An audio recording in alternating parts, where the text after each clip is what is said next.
everyone, I'm Sudeepthi Dondapati. We have now another session to watch and to work out.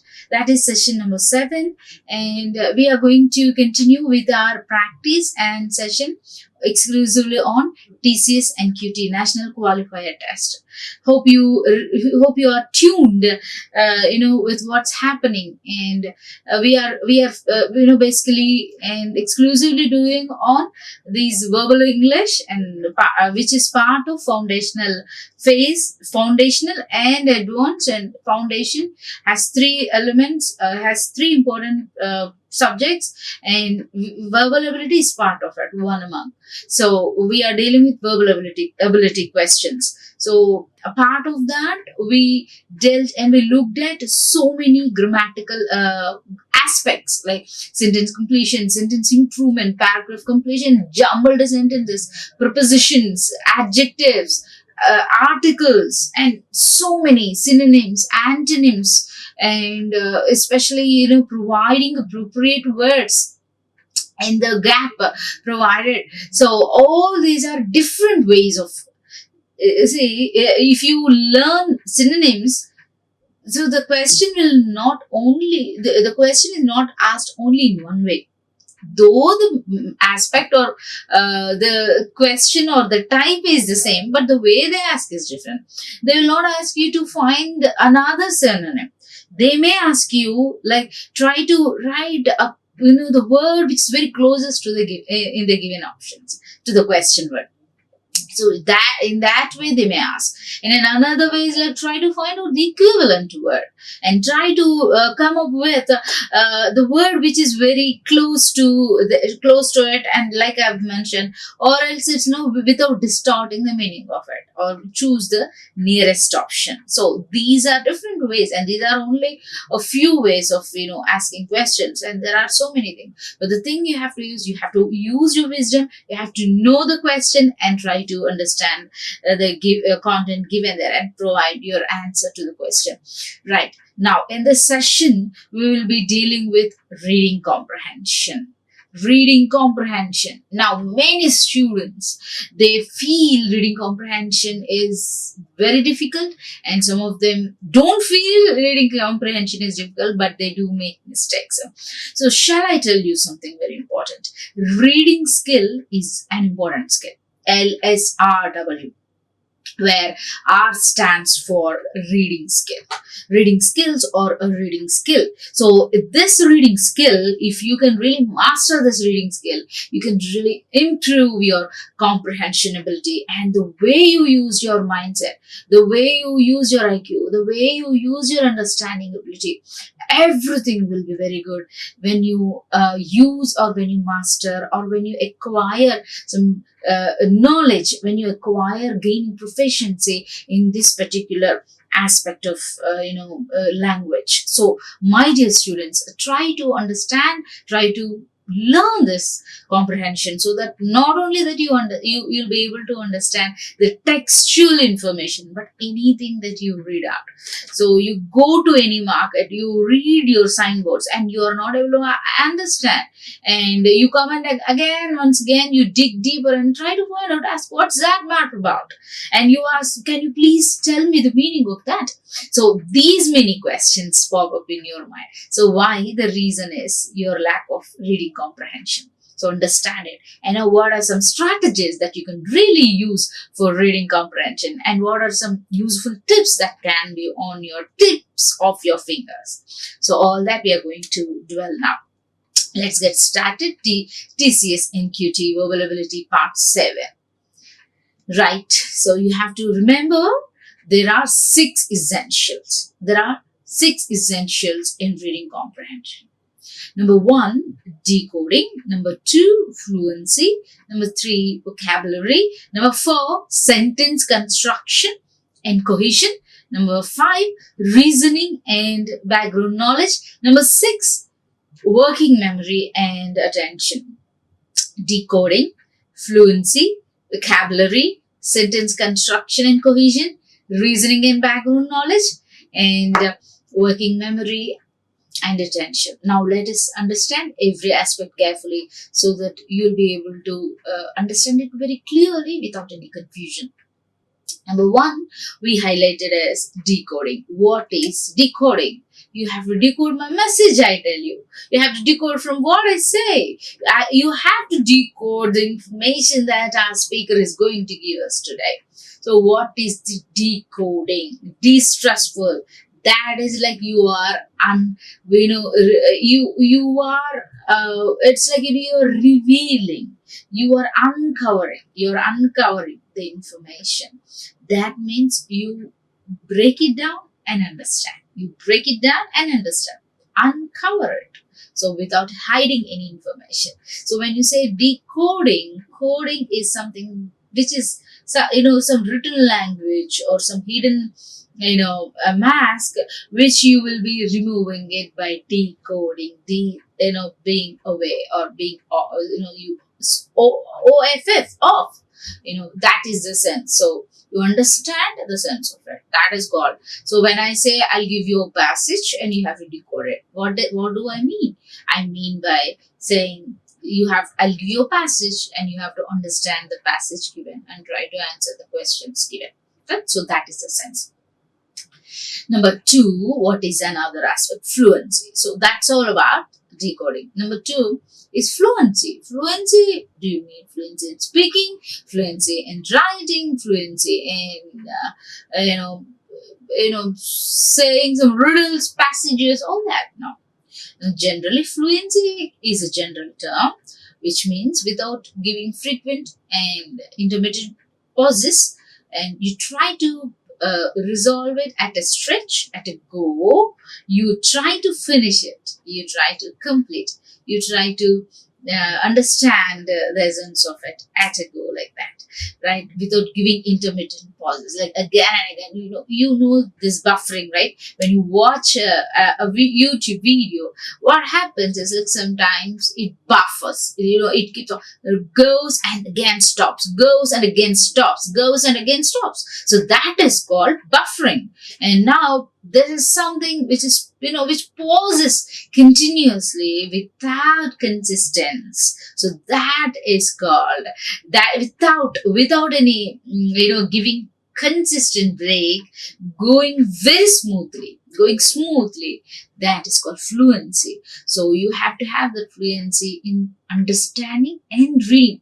So basically you don't apply in your thinking, but basically you apply when you read. Fluency is applicable in this context. So fluency in reading, in the sense you try to read the given context and try to understand, assimilate the information, absorb the information, and try to come up with your meaning, comprehensive message. So that is what is happening when you do that. Fluency in reading. So when you read it, you are reading at once, and you're trying to understand the words given, and you're trying to understand the message given. So that is what I mean by fluency.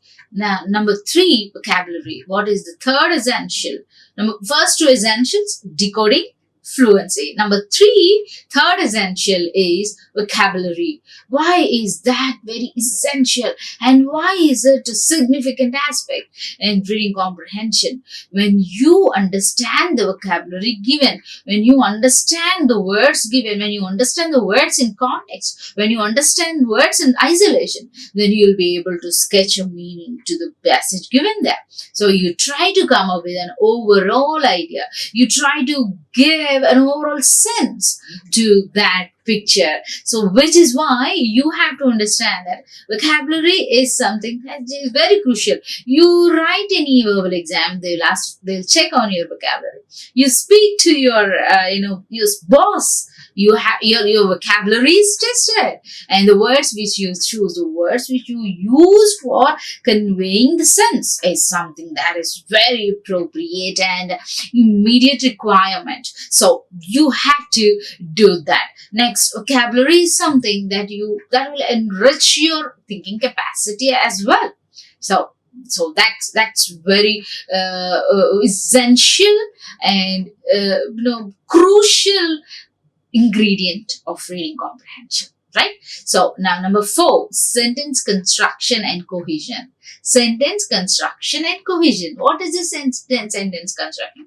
You should be able to understand the complete sentence. You should be able to understand the overall sense. You should be able to understand the complete sense of any paragraph. So if you have to understand the complete sense of any paragraph, you have to understand the sentences given. Sentences, so meaning at the sentential level. Cohesion, whether when words are put together, you have to understand whether the words related to that is meaningful or not, an overall sense of it, and whether there is any logical order, whether it is interconnected or not, whether it is whether it is revealing the information, whether there is any logical sequence. For example, if I talk about A, now I cannot straight away go to Z. I have to connect it to, I have to give supporting elements, supporting arguments related to A. For example, you are talking about sunflower and you want me to respond to what you say on sunflower. But if I keep on talking about rose, there is no connection. Absolutely no connection. It's like you talk about A and I respond about B. And what is that? There is definitely disconnection. So that is what missing in reading comprehension sometimes, when you don't understand the importance of cohesion. So that is what logical sequence, and whether every idea is connected and arranged in a logical order is what cohesion means. So you have to have this knowledge of sentence construction and cohesions. And what else is required? Reasoning and background knowledge is required. Why is reasoning? Oh, your reasoning ability. You should be able to reason it out. You should be able to understand the proper rationale given there. So you have to find all these threads together. That's how you can really improve it. And background knowledge, reasoning and background knowledge. So and you have background knowledge in the sense, not just using your own background knowledge when you interpret the text, but basically interpreting the background knowledge of the text that's been written by the writer or the author. So you should be aware of the background context and what this author is, what would have meant. So understanding the background knowledge of the writer or of the reader, if you are supposed to be the reader, and if you have this sort of background knowledge related to the content that's been given, then you are in place. So this kind of reasoning and background knowledge are very important. And next, working memory and attention. Working memory and attention. Make sure you are able to memorize. Make sure you know your memory is fit and the memory is sharp, and working, whether you are able to connect it, whether you are able to recall it, whether you are able to remember it, whether you are able to observe it. So all that.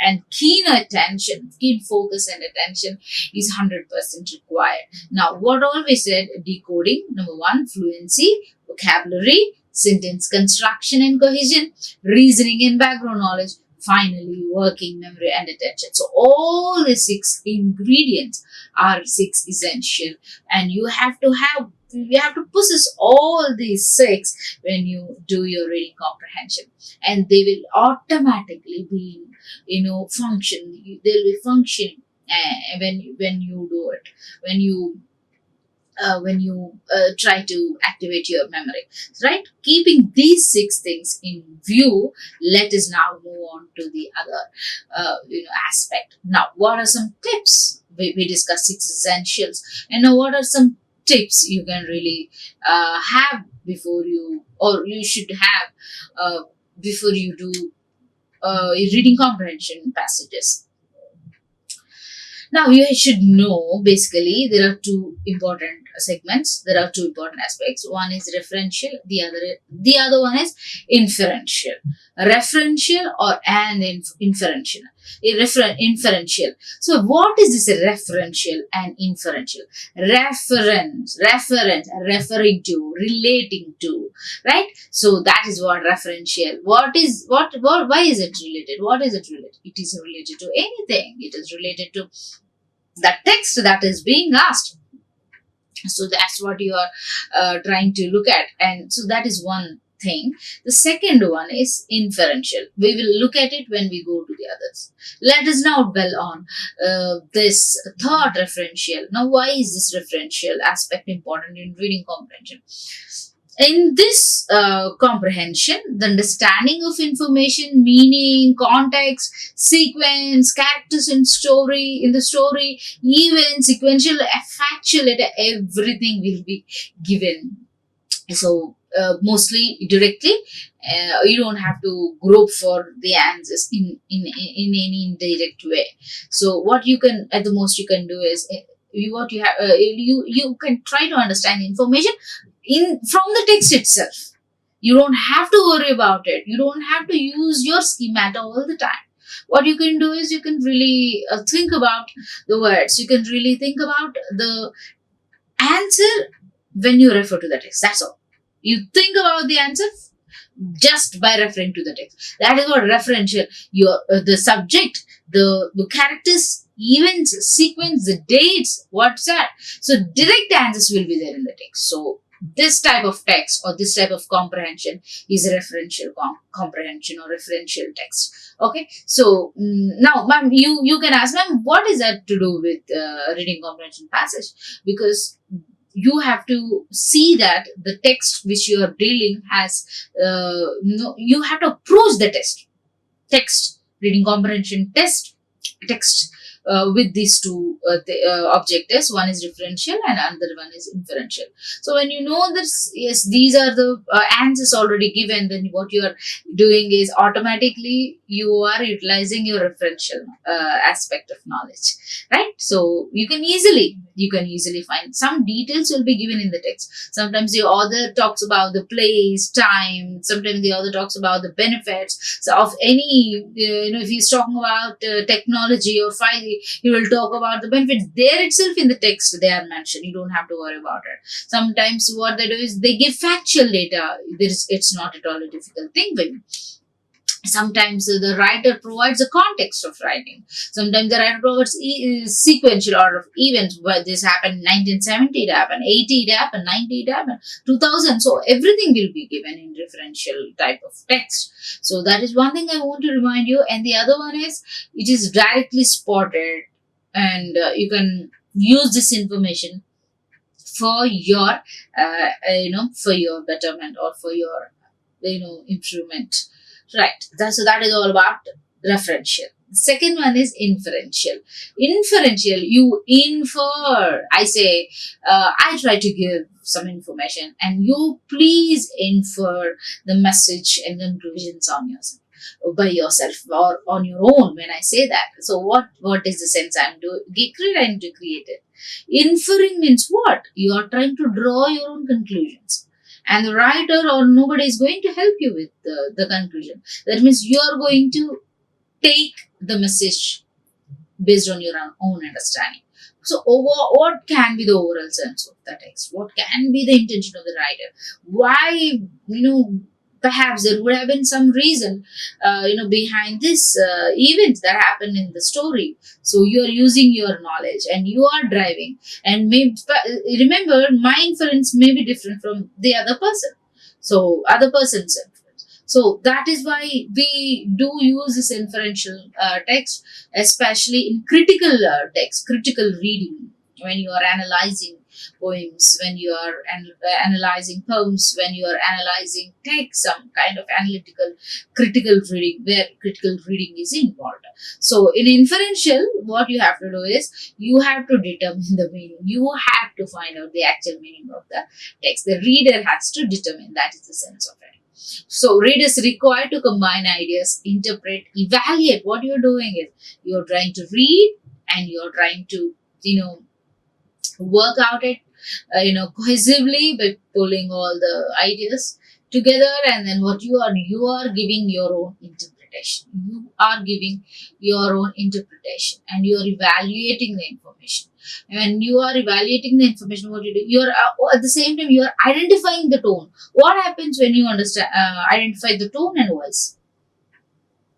When you understand this tone and voice, identify tone and voice, you will understand whether the writer is talking very satirically, or whether the writer is talking ironically, or whether the writer is talking very emotionally, or whether the writer is talking very, in a harsh tone, or very pathetically. All these emotions, or these background details can be best understood when identify the tone and the voice. So for example, the tone is sometimes is satirical, so that can be the example. The writer uses satires to talk about the situations of his place, maybe, could be, it's possible. And you're able to draw your own conclusions. So that is the sense I'm trying to say. If the answer is not directly spotted in the passage, then it is an inferential. If the answer is hidden, if the answer is not there, what you're doing is you are trying to draw your own conclusions. So that is what referential, you refer to the text, inferentially based on your own conclusions. Now we have to take some strategies, tips, very, very carefully and very importantly. Like, there are some repeated questions generally in reading comprehension passages, and so they are like, what is this purpose for writing the message? General, sometimes, and you have to use your, sometimes it may not be a referential question, but could be an inferential question. So what's the author's purpose for writing a message? By reading and understanding the context of the whole text, you'll be able to answer to this question. Summarize the main idea of the passage. You have to understand the theme. Sometimes the theme is not highlighted in the reading comprehension passage. Sometimes the titles are not given, but based on the introduction, details, and conclusion, you can frame your own idea or theme title for that particular passage. Next, another question can be draw conclusion. You have to draw your own conclusion. You have to understand why is that particular thing has been concluded like that. So you have to do that way. That is one thing. Next, so you should have that sort of that's just bent of mind, so that you can really improve your reading ability. So these questions are generally as summarizing. You summarize the main idea, what can be the intention of the author behind this point, all that. These are, you have to draw your own conclusions, right? We shall now look at types of reading comprehension questions. Are there any other types? Yes, there are.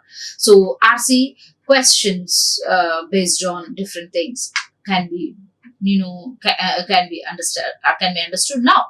Number one, RC reading comprehension questions based on the broad understanding of the text. So you have to understand what is broad understanding of the text. We will look at everything very closely. Now, another category is like they're based on inference and suggestions. I told you inferential. You have to draw your own conclusion. So some questions are based on inferences. Some questions are based on information and data, where your referential approach will be useful. So the information you can refer to the text. There itself the factual data is given. Number 4, RC questions based on local or specific comprehension or global comprehension. Local specific in the sense particular, and global comprehension overall, which is applied beyond. So we will now look at everything very keenly and carefully. I told you questions based on broad understanding of the of the writer, of the text, or broad understanding of the text. So you have to understand in detail what is overall sense. So examples can be like, what is the central idea of the passage? What's the central idea? What's the main purpose of the passage? What's the purpose of the author? What's the intention behind the main purpose of any specific paragraph or any sentence? It's general idea in an elaborative way, or the overall sense of the text. What can be the focusing element here? So based on your broad understanding of the text, these questions are framed. Okay. Number 2, inference questions based on inference suggestions questions. What are those? What can be inferred about XYZ? For example, thing in the passage. What can be inferred? What can be derived? What can be concluded? What can be understood? This is a sense. But here the author is not giving he's not giving any clue, but what according to you, what can be inferred. So it is completely left to the reader's ability, thinking comprehension ability. So you have, so questions will be like this. And now, which of the following thing about ABC is suggested? So see, nothing is clear. Which of the following, not clear, not stated. They did not say the answer about something is suggested. So what did the writer or the author suggest is not revealed. So in fact, it is derived from the reader. So that is what. The third one type of question is like the author applies which of the following, which implies means suggest, or kind of like they're trying to do some recommendation. So that is not clear and you have to provide it. So what kind of implication does this textbook have? All that you have to be careful. So these are basically some examples for inference questions. Next, questions based on information or data. Questions based on information or data. Which of the following is most responsible for the spread of XY? Which of the following is most responsible? Here in the text, the writer will not tell you which is most responsible. They will not, the writer doesn't say this is the responsible factor for the spread of this virus. No, the text will not reveal, but you have to understand. But the answer will be there. It is one kind of referential. The thing is, the answer will be there, but you have to find out from the, either sometimes options will be given and sometimes you have to go to the text. Sometimes the question may not have the options, but you have to go back to the text. But the answer is very much there. It's not like an inference question. Inference question, answer will not be given. You have to think. There will not be any answer straight away, direct, in a direct form. But whereas the questions based on information and data, they're very much there in the text, but may not be there in the question options. Next, the author is likely to agree with all of the following except. See, the author here, sometimes the options are given here. Questions like this will have options. So the answer is given, but you have to find out. When do you find out? Only when you are able to understand the overall sense of the text. Next, the reason why a particular thing is ineffective, and the writer would definitely mention about the things which are responsible for the deficient functioning of it, or what are some things which are ineffective. Definitely the information will be there, but you should know. So now another type of question or questions based on global comprehension means what? General. It is not specific. That is the sense of it. When it is general, then it will be global, beyond general. Okay, so of what you are listening. Now, what a question example? What is the summary of the story? Summary of the story, right? What is the overall sense of the story? So that is the intention. What are some basic conclusions you can draw from the story given? Some basic conclusions you can draw. Basic, what are those? So it's your interpretation again. So general questions. These are not very specific. Now, when I say global, there are also specific questions where they ask specifically about it. What is the intention of the author behind using this word, or you can say what is the reason for the writer to behave like that. So it will be very specific. Sometimes these are general; they are called global comprehension. Now, some quick strategies to implement. You have to use this. Right, number one, words per minute. Like you have to use quickly, be able to read number of words. So if you keep on thinking, what is that word? And then take lots of time, then you will lose your time and you won't be able to answer. So quickly, how many words you are able to read per minute. So you have to check using iSpan for quick reading. Using iSpan for quick reading. This is also very important. So you have to use your using iSpan for quick reading in the sense like how long you're reading, how long you're you're looking at that particular word, how long you are taking to see and understand that word. So that's very important. So using iSpan for quick reading. So you should be able to move your eyes very quickly by understanding. If you keep on looking at one word again, you will lose your time. So you have to look at all the words given quickly and you'll be able to do it well. Next is signpost words. There are some signpost words which will give you clue. These are like clue words, keywords. So they will, if you know them, understanding them will help you understand, the answer of the text answer to the question asked. So you have to understand signpost words, like some signaling words, important words. You have to understand, like for connectors, for example. Drinking this sort of juice is healthy. However, there are some problems. See, here, however, will act as a signpost word. That means some contradiction is, drawn there. Some contradictory word is used, and so why you cannot write that you cannot write there are no disadvantages. No, there are some contradictions. So this particular signpost word will help you understand that there are turns in the passage. You have to stop and see. Next, you have to understand another strategy is that you have to use the structure and organization of the passage. If you understand the structure of it, you can if structure in this understanding in the sense vocabulary, understanding the grammar of it, understanding the tone of it, mood of the poem, mood of the story or poem means like whether it is happy or bleak or gloomy, all that. So if you understand the structural elements, you'll be able to understand the intention and the overall comprehension of the text. So you have to understand all these things. So these are very important. Now, strategies according to the length of the paragraph. Now, according to the paragraph, how do you have to use it? What are the strategies? The reader get used to a habit of different types of text. Okay, that's what we've been telling. Tone, attitude, and several other techniques. You have to pay attention to it. Now, think of the bottom approach. Look and read the questions first, and then what to look for. It will save your time. You have to understand how, at once you scan the information and directly go to the questions first. What are the questions asked? Instead of understanding every word from the beginning, understand the questions first and see. And then don't read everything there. Just read the question and then directly go to the paragraph and look for the answer. So what you're selectively reading, that is the intention.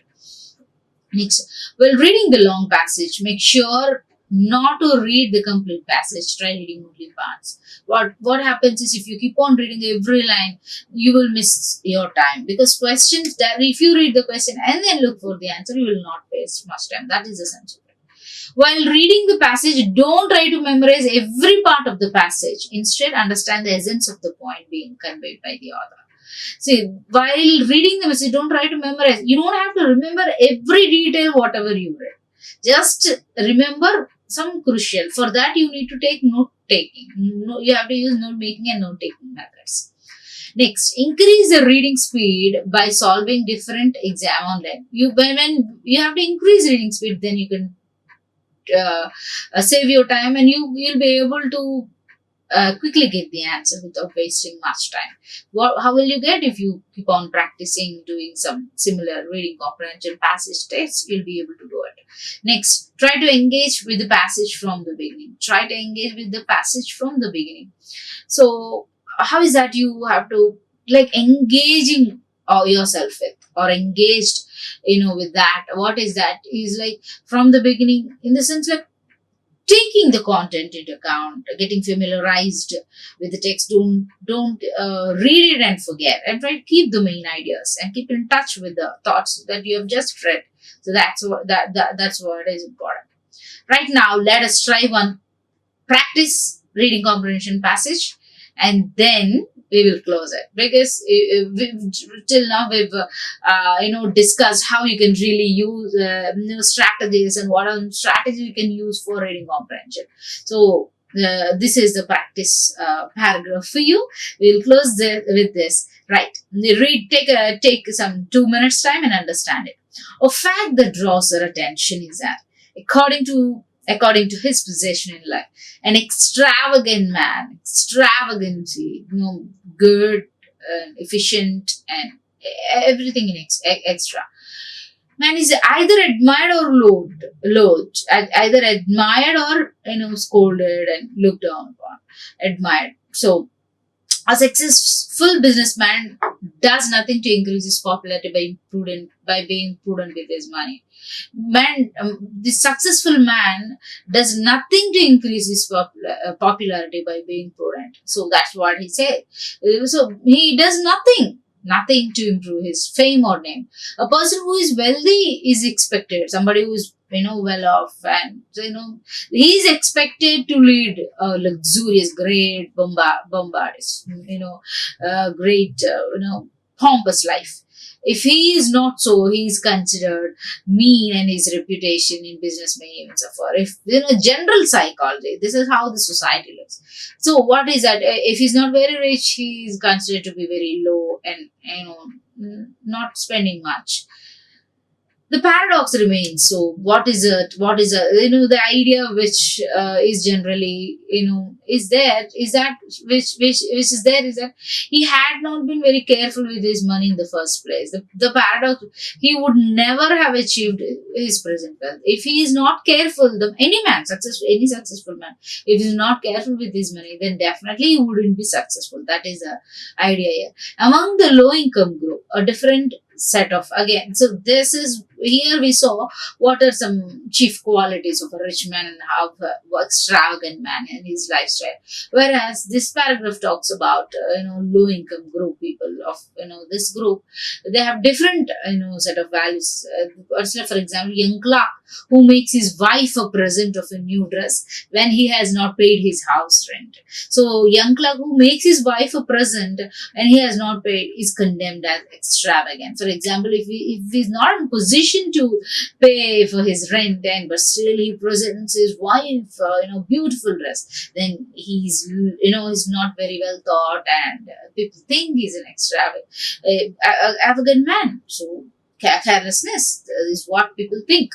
Carefulness with money to the point of meanness is applauded as virtue. That's why carefully you have to use your budgets. Carefully you have to value your money, and that sort of thing is well appreciated, right? And nothing in his life is considered more worthy than, that's what he, man who is very careful with money, balances everything. See, the ideal wife for such a man separates her housekeeping money into joyless little piles. So everything, balancing money, spending money equally on everything is something which is very appreciable. Without going for lavish, without being being very, being like a spendthrift person. You are carefully managing your budgets is something which is very appreciable. That's what the text says. And she's able to face the milkman with the equanimity, and every month satisfied paying her bills, not spending too much money, and well, that sort of life will give her the great satisfaction. So that's what now. And so the writer says, as for himself, he falls in either of these categories. But then he says, if I have money to spare, I can be extravagant. But when, as is usually the case, I'm hard up and then I'm meanest man imaginable. So he's balancing his life. So now the questions on that, reading comprehension will be like this. Choose an appropriate title for the above passage. Choose here. The writer did not suggest the title, and you have to do it based on the text, based on the reading. You do it. A general idea. What is that you give?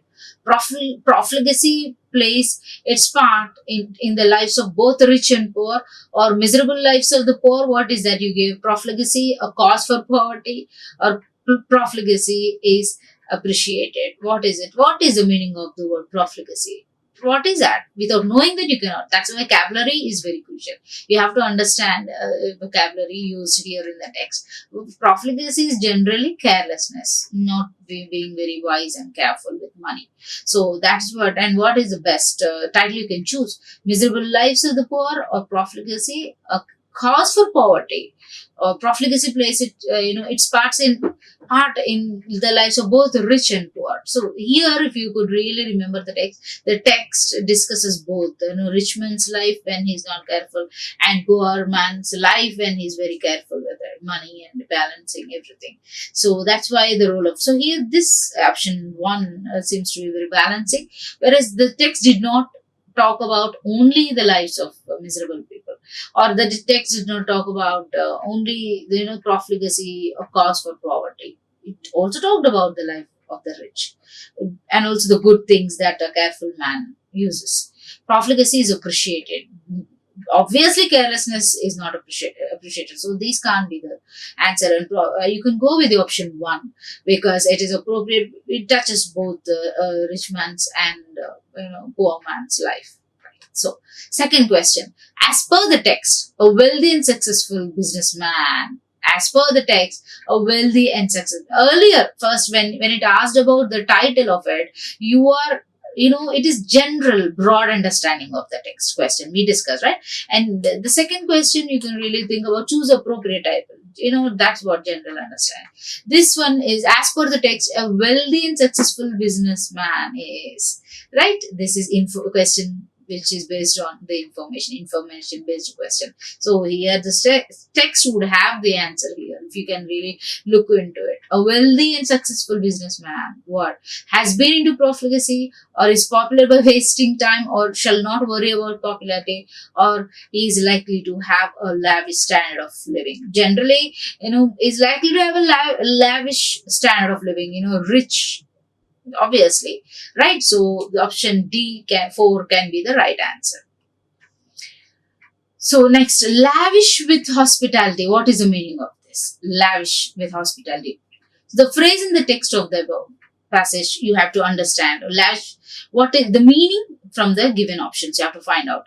Number one, precise, lavish with hospitality, precise in spending merely on strangers, as well as guess or can't serve relatives and friends, or miserliness in dealing with relatives, or a sense of profligacy in treating guests. Sense of profligacy is carelessness. So the phrase in the text, what is it? Lavish with hospitality, can't serve relatives and friends, or precise in spending merely on strangers, as well as obviously D, because here see the sense of wasting in treating guests. That's the lavish with hospitality means unnecessarily he spends money even without there is a need. So he spends on profligacy is wasting money on treating guests. That's all. This will be the answer.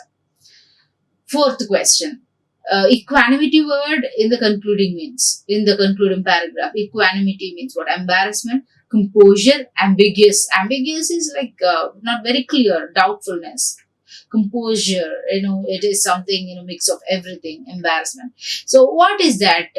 Kind of balance, right? Composure, mix of that is very important, and that is what, like, consistent, stable, equal.